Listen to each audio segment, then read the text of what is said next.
How strong are your roots? Welcome to Jewish Meditation with Rabbi G, making every day count. This coming Thursday in the Jewish calendar is the 15th of Shvat, known as Tu B'Shvat.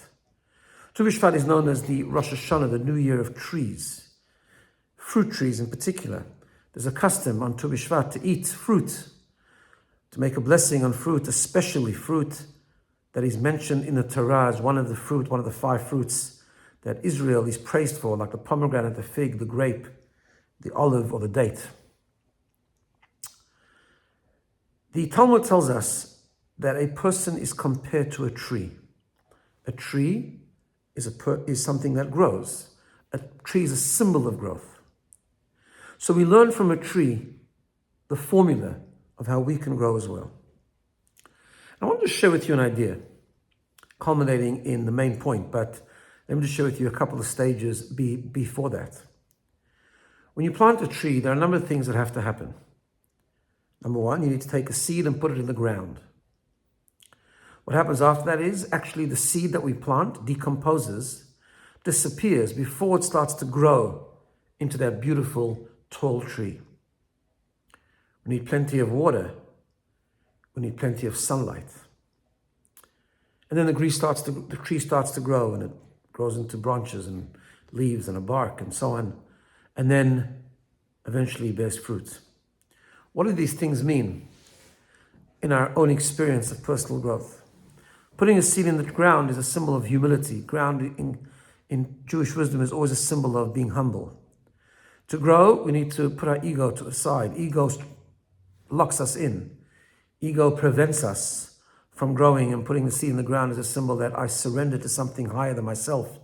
I'm willing to grow into something new. I'm willing to let go and to grow. And then once we put the seed into the earth, the seed decomposes. It's a very interesting concept that when you grow into a new paradigm, when you grow into something new, a new perspective, a new behavior, a new experience, a new character trait, we have to let go of what we were before in order to grow into something new. Therefore, the seed must decompose before it's asked actually to grow into something beautiful. We've got to let go of the past to embrace a better tomorrow. Water, we need plenty of water. Water in Jewish wisdom is a symbol of Torah, a symbol of Jewish wisdom and Jewish values. Because in order to grow, we need values, we need a moral compass. And in Jewish tradition, of course, that moral compass is the morals and the values that God gave us at Mount Sinai. And we need sunlight. Sunlight is bright. We need to be positive. We need to know that we can do this. We need to understand that even when we have a little hiccup along the way, we get up and we start again and we persevere.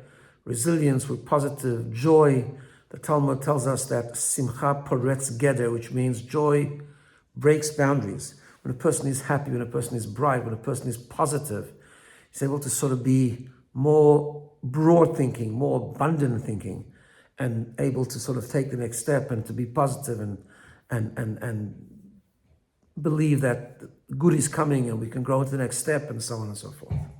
So that's the formula we learn from trees. But there's something else about a tree that is really important. There's something that is hidden from us, almost mysteriously, that is a very big part of the tree, yet not obvious, and that's the roots. The roots are beneath the ground. Roots sometimes can expand very, very deep and very wide under the ground. The stronger the roots of a tree, the taller the tree can grow, the stronger the tree can be. What do the roots symbolize in the formula of growth? In Jewish wisdom, roots represent emunah, faith. It's when we tap into the essence of our soul, where we are taught that faith lives. Even people who are skeptic, who have questions, who don't understand, and that's all fine. But we have a tradition that we have a soul, and that soul has emunah, has faith. And that soul is the essence of the Jewish soul that connects with the essence of God. And that's why our rabbis teach that Israel ma'aminim b'nei ma'aminim, the Jewish soul believes by default. I always say there's no such thing as an atheist. because actually deep down we all believe. And it comes out, it comes out in different times. But why is that emunah so important? That emunah, that faith, connects us to something infinite, connects us to something completely outside of ourselves.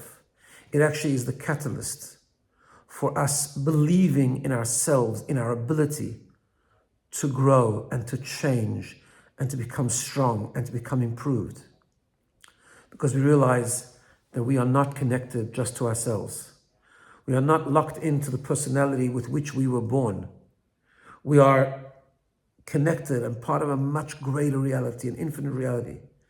We believe doesn't mean just believe, we have faith, which means we are connected to God and godliness and the infinity of God, which allows us to have conviction, allows us to surrender positively. It allows us to go beyond our wildest dreams in terms of our potential, to realize that we have this infusion of infinity within ourselves that really allows us to experience growth at an infinite and disproportionate level. This is always in our heart. It's always in our soul. It's not always that obvious. We don't necessarily every part of the day think about the faith and connect to it in an obvious way, just like the roots are under the ground. But it's the roots that make the tree stand. It's the roots that make the tree grow. So with us also, maybe in our general day-to-day routine, we're busy with stuff. We're busy doing good things. And we're busy, hopefully, with contemplating the next step in our journey of growth. But sometimes we have to remember that we have roots. And those roots are under the ground, but nevertheless they're there. And they're keeping us going. The connection to the soul, the essence of the soul, the faith in the soul, which is in the background sometimes, like the roots are. But it's what keeps us going and makes us strong and allows us to grow. So every once in a while we really have to stop. Especially before the 15th of Shvat, Tu B'Shvat, when we're talking about trees. We have to stop. Stop to reflect and remember those hidden roots. Let's do it for a few minutes. Let's close our eyes and relax. Just for a moment, think about our breathing. Pay attention to our breathing so that we connect to the rhythm of the soul, rhythm of life.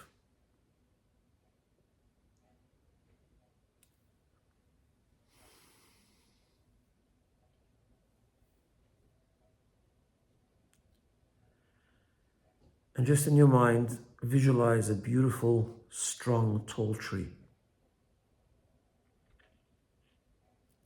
Just in your mind, see the flowers on the tree, different colors. See the beauty. Notice the leaves. Notice the branches, big ones and the small ones, the wide ones and the narrow ones.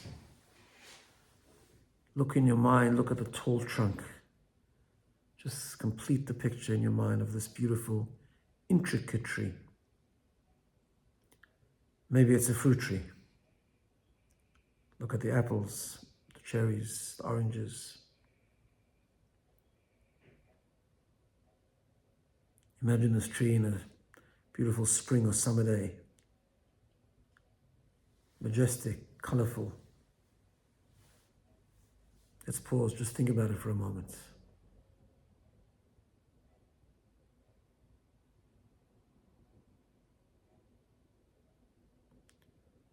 In your mind, visualize the height of the tree, the strength of the tree.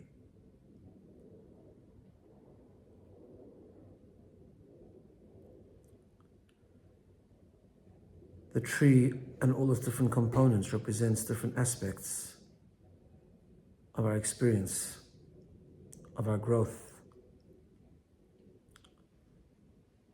Now take your mind underground. Imagine the roots. Thick roots, the ones that can grow under houses. Ones that go deep and travel far beyond the tree.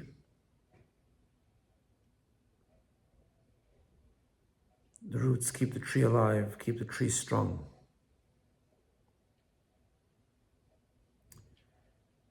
Our roots is the essence of our soul, the part that is hidden, the part of our soul we don't always notice, where faith lives, where conviction lives, the infusion of godliness, the spark of the divine.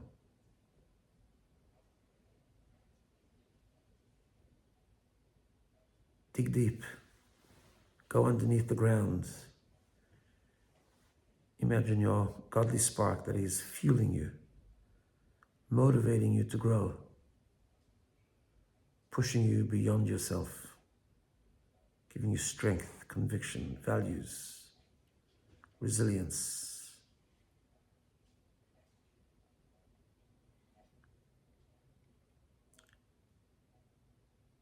Every so often we need to stop and think about our roots, connect to them, connect to the strength, the infinity of our neshama, and become motivated to be a stronger tree, a tool, an experience of growth. Have a wonderful day, everyone, and I wish you Tu B'Shvat Sameach. Really, it's Thursday. Don't forget to eat some fruit and connect to the experience and the energy of the day. Have a wonderful day.